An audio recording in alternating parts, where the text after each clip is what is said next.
ambulansya, bilis! Tumawag kayo ng ambulansya!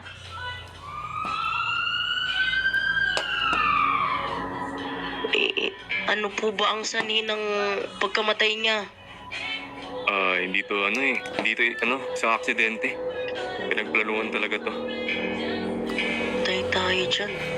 Pero naninigurado pa kami kung totoo nga yung naimbestigahan namin. Ibabalita na lang namin.